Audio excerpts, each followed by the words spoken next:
Welcome to the Hollywood in Toto podcast, the right take on entertainment. The HiT cast offers a weekly look at Hollywood from a conservative point of view. Sick of media bias infecting Hollywood headlines? Tired of stars insulting your views? HiT has your back. Now, here's your host, Christian Toto. Welcome to episode 123 of the Hollywood in Toto podcast, the right take on entertainment. This week, we're talking with Nate Adams, the filmmaker behind two new documentaries you'll definitely want to see. He's also Adam Carolla's go-to director for projects like Not Taco Bell Material and The 24-Hour War. You know, this week a news story in The Hollywood Reporter got my hopes up about pop culture for about 10 seconds. The headline hooked me, and I think it's going to hook you too.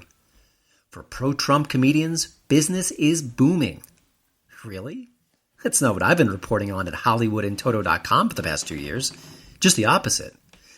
So I dug into the piece. Turns out some previous HitCast guests, including Michael Loftus, were explaining to the reporter how their recent comedy shows have felt like MAGA rallies. Huge, exuberant lines, lots of sold-out crowds. Well, that's great. And that's part of the story here. The Deplorables tour, which featured a bunch of right-of-center comics, did very well until one of their comedians, Terrence K. Williams, had a pretty serious car accident, and it derailed the tour for now. We then meet Adam Yenzer. He works for The Ellen Show. He's also a right-leaning comic. Now, when he hits the stage, he goes on to tell stories and tell jokes and kind of yuck it up without getting political. And then, sometimes he does get political, and it leans to the right, just like he does. That, apparently, gets him in trouble. Here's a quote from the story. A booker said as I was leaving a club once, "You did really good before you started that Republican stuff. Nobody wants to hear that bleep," says Yenzer. But it was just that he didn't want to hear it. Close quote. Here's more from the story. Indeed, it's not easy for clear-cut conservative comics to land venues. Evan Sayet says, "Club owners are small business owners who are overwhelmingly conservative, but if they book conservative comics, they worry that Rosie O'Donnell, Bill Maher, Joy Behar, or other liberals won't ever play their club again. It's a business decision," close quote. Oh. So maybe it's not really such a good time to be a conservative comic. Way to bury the lead, guys.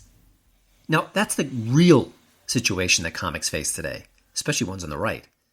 I've spoken to several of them who share very similar stories. Meanwhile, President Trump gets pummeled by every other late-night comedian, Saturday Night Live, you name the comedy institution, he's getting attacked right, left, and in the center. Well, without an ounce of blowback, by the way, but they don't deserve any blowback. It's what you do. You make fun of people in power. So why are conservative comics feeling the heat? I don't know what the Hollywood Reporter was thinking, but to paraphrase our First Lady, be better. Maybe even report better.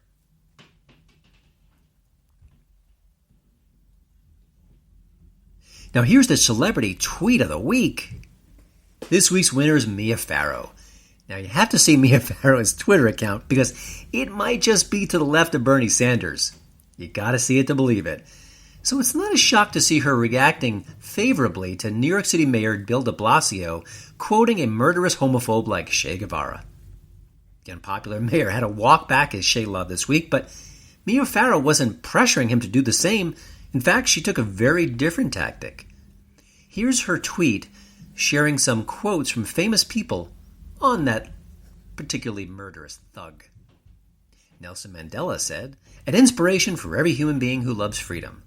Jean-Paul Sartre said, "Not only an intellectual, but the most complete human being of our age." Susan Sontag said, "Che's goal was nothing less than the cause of humanity itself." Hard to believe Mia Farrow eventually took that tweet down, but probably for the best. You're listening to the Hollywood in Toto podcast, the right take on entertainment. Filmmaker Nate Adams has a story to tell. Two, actually, but he could use a hand. The director of films like The 24-Hour War and Winning, The Racing Life of Paul Newman is a driving force, get it, behind two new upcoming documentaries. When We Were Mad examines the early days of Mad Magazine, a time when being even just a little bit subversive could get you in trouble. I know Alfred E. Newman's tagline is "What Me Worry," but back then, yeah, they were worried. They couldn't just do everything they wanted to do. The culture was very different. Think about the Lenny Bruce situation, how he was actually thrown in jail for saying the wrong words. Well, here's a magazine poking a stick in the eye of pop culture, and some people didn't like it. The other upcoming documentary is called Meme Gods. Cedric the Entertainer is one of the creative forces here, and it looks at the people who make those great, funny, crazy, subversive even, I'll use that word again, memes. How they bounce around the internet, why they make them, how they make them, all the ins and outs. I'm already intrigued. Now, Nate is crowdfunding for both of these movie projects, but there's a twist here. It isn't just cutting a check, but it's cutting a check and maybe you can be an investor in the finished film. Nate describes this process a little bit better in the upcoming interview. He also talks about why he clicks so well with podcasting giant Adam Carolla. I hope you enjoy my chat with filmmaker Nate Adams. Well, Nate, I grew up in Mad Magazine, and I'm sure I'm not alone. Lots and lots of people have been reading it for years. And I'm kind of curious, I was looking at the teaser video for the film, and I guess I had forgotten the cultural impact it had, how staid comedy was back in the day. Talk a little bit about that and the sort of the, you describe it as an atom bomb-like impact, but dig down a little bit more to talk about what happened when Mad hit the scene. Yeah, I don't think very many people know the full story of Mad, about of how long it's been around and the ups and downs of, being prosecuted for their brand of humor and type of humor. And, they were the ones who were really the very first ones going after the, political satire and the rich and, stuff that we see constantly now being lampooned. These are the guys who started it, and they took a lot of risk by doing that. They went on trial in front of the Supreme Court. They were being prosecuted in their own way. And, it's just a great story about these kind of nutty guys who said, hey, this is what we're going to do, and let's do it until they make us stop. And again, I guess if you don't remember the sort of the Lenny Bruce era, significant blowback from just making jokes and being silly and subversive. When you dug into this story more, maybe share a few nuggets of what you learned that you weren't even aware of. I mean, there was so much that I was not aware of during the early years. I too grew up reading that magazine. And, as a kid with the peculiar sense of humor that I had, it was like, it was right in my wheelhouse. So, it made fun of movies, and it had Spy versus Spy, and I loved, the back folding page that you would fold together and it would become some new thing. And I looked forward to it. This is in the 80s when I grew up, and there just wasn't anything else out there like that. I mean, there was another magazine called Cracked, but Mad was the 800-pound gorilla, and that was the one that everyone looked forward to. And it's just fascinating to me that it's kind of come full circle where Donald Trump is calling people Alfred E. Newman at this point. And that's the guy that's been on the cover of Mad since its inception. And even how Alfred E. Newman came about, I didn't know that story. That was a great story in the doc. It's in the doc of telling people how that came about, how he became the mascot and why. And, there's just so much to all of the little pieces, and you learn the sort of origin story of all of it and the guys who worked there for decades and had the sense of humor where, they were looking at things from a kid's point of view, which at that time back in the 50s and 60s and 70s, people really didn't do. Yeah. When you look at the comedy landscape today, can you draw direct parallels between the magazine's spirit and what you see? Or maybe are there examples where you wish there were more of that sort of Mad kind of pluck, if you will? Well, it's interesting because, the two documentaries we're doing, in our crowd raise is we're doing the Mad Magazine one and we're doing one on memes with Cedric the Entertainer. And it's interesting because memes are kind of the cutting edge and most contemporary version of that social commentary where they, take the photos or the political person or they'll cut a piece out of a news clip and make a really funny comment about it. And that's the social commentary. And that's what we're doing today. And, to me, it's like the memers are the guys who, they were the Mad Magazine guys from the past who were, taking risks and lampooning, politicians and rich people and celebrities. Mm-hmm. And I find it really interesting, that sort of correlation between these two stories. When you're looking When you're looking at meme gods, I was kind of curious. It sounds like you've met a lot of different people who create them, and I'm sure they work in different ways. They may have different subjects, but I'm going to guess there's something that unites them. Did you find that as well? There's something kind of as different as they may appear on the surface and as different as their memes may be. Is there something that kind of connects them in a way? It's really interesting. I mean, they're all different people. They, come about it that, they come about things differently. Certain memers are famous for certain things and they all have their own individual sense of humor. And, the things that I didn't really know is, there's a big issue with these guys sort of stealing and reposting each other's memes, and there's little, there are riffs in the community, and it's also kind of similar to sampling music, because they're sort of taking a photo or something that already exists, and then they're kind of putting their own spin on it, mm-hmm. Or their own joke on it. And, there's a lot of really funny ones. And I mean, I kind of enjoy them, and I find, I get a chuckle out of a lot of them. I think in a way that Mad Magazine rose up because we needed it and didn't know we needed it. I would guess the same probably goes for the memes, where there's a little space or an opening in the culture for something like that. Can you talk a little about sort of how these things kind of come up? Maybe it's more organic than we even realize.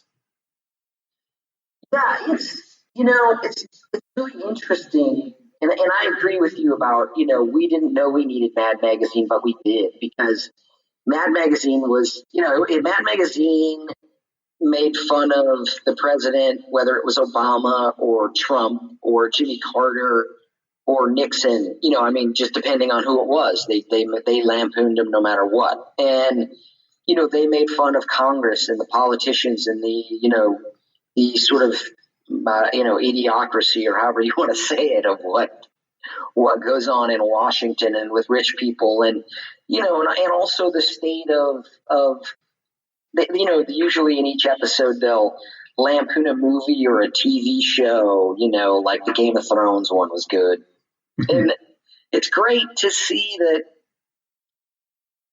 it's just a different side of comedy, and it's I think it's an important side of comedy that for a long time and a lot of decades, Mad was the only one doing that. Now with social media and,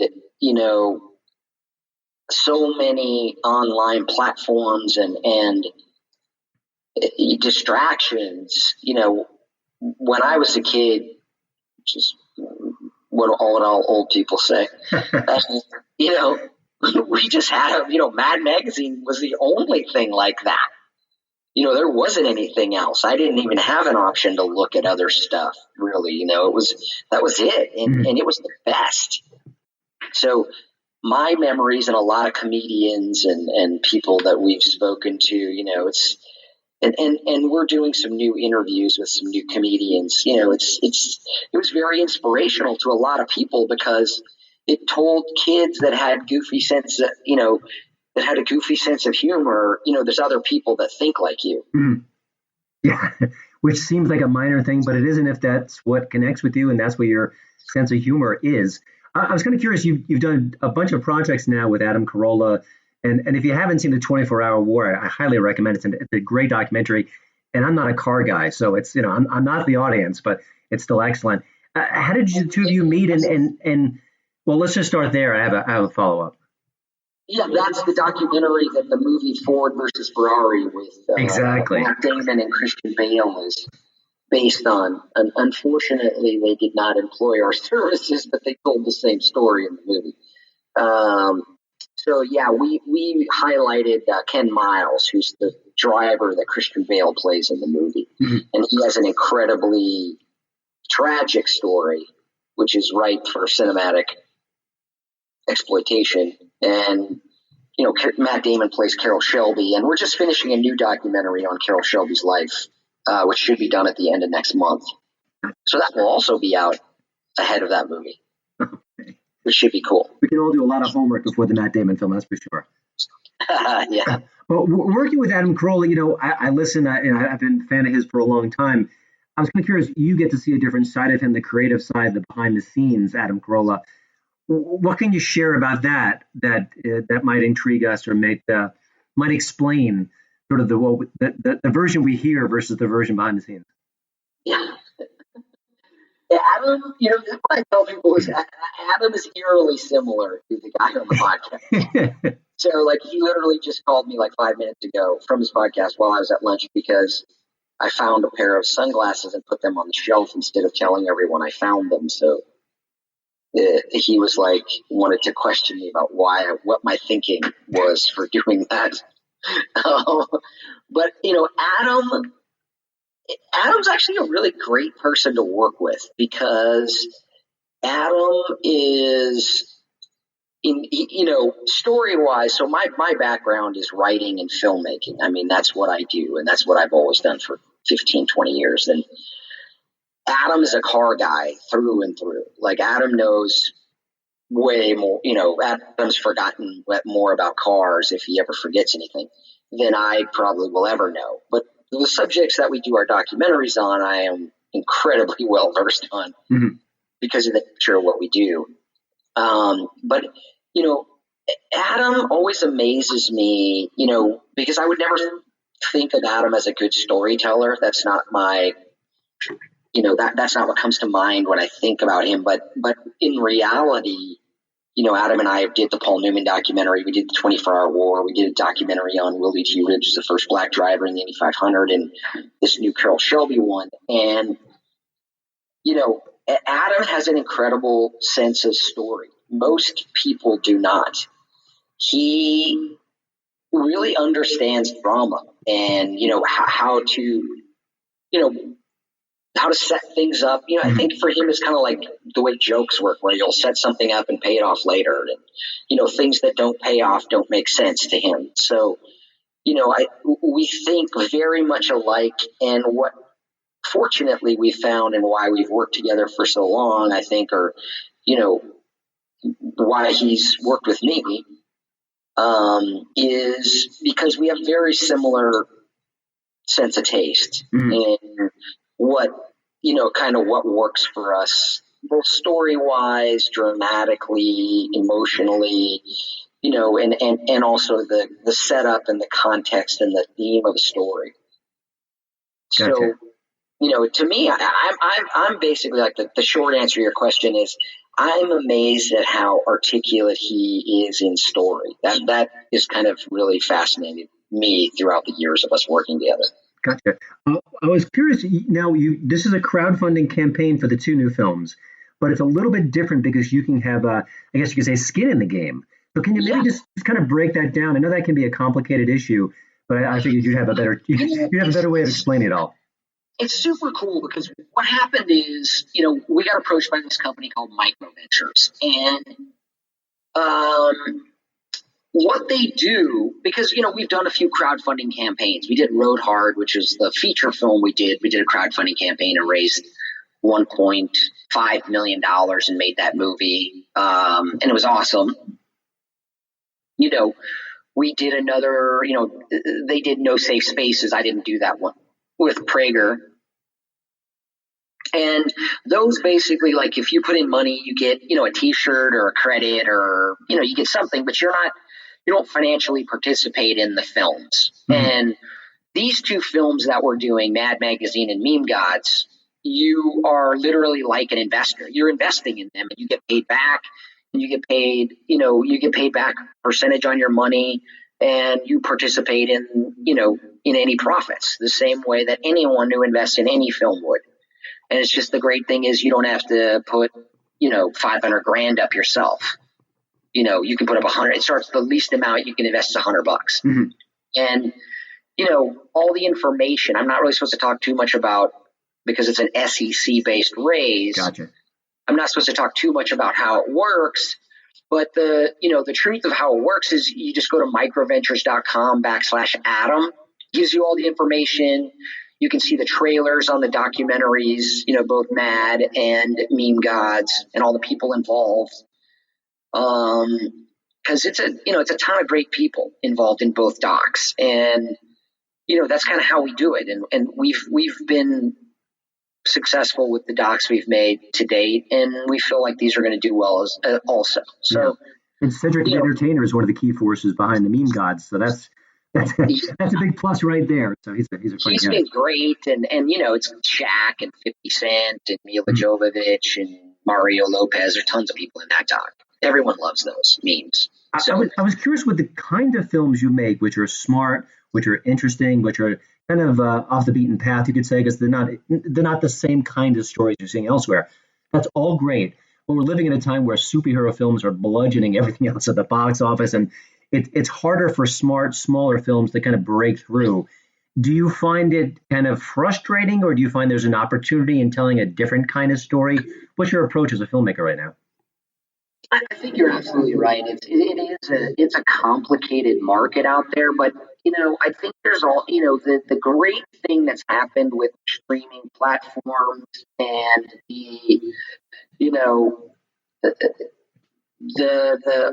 all the different places you can, we have a channel on Pluto TV, all the different places that you can go find content now. Mm-hmm. It allows you, if you're interested in cars, like we have a channel on Pluto TV that's all automotive stuff. That's what you like. You should go watch that stuff because it's all there. And, what's happened in the last decade is documentaries used to be almost impossible to find. Nobody really made them, nobody really sold them, and people didn't know what to do with them. And places like Netflix and Amazon and these streaming platforms realized, everyone doesn't always want to watch a comic book movie. Eventually you want to watch something you learn something from, or, something like Mad Magazine where you've always liked it and you're interested in it and you've known about it your whole life, and you go, wow, I want to see the guys who made Mad Magazine and hear what happened to them and how they did it, and, how it almost went under, and all the crazy things they had to do to keep it going, and there's definitely a new market out there with all the streaming platforms for quality documentary content. That's what we've really found. And that's kind of, like you said, we make a thinking person's film. Even if it's a car film, we're not going to take the simplest, Ken Burns route. Mm-hmm. We're going to tell as deep a story as we can. And not that Ken Burns is great. I love a lot of his docs, but,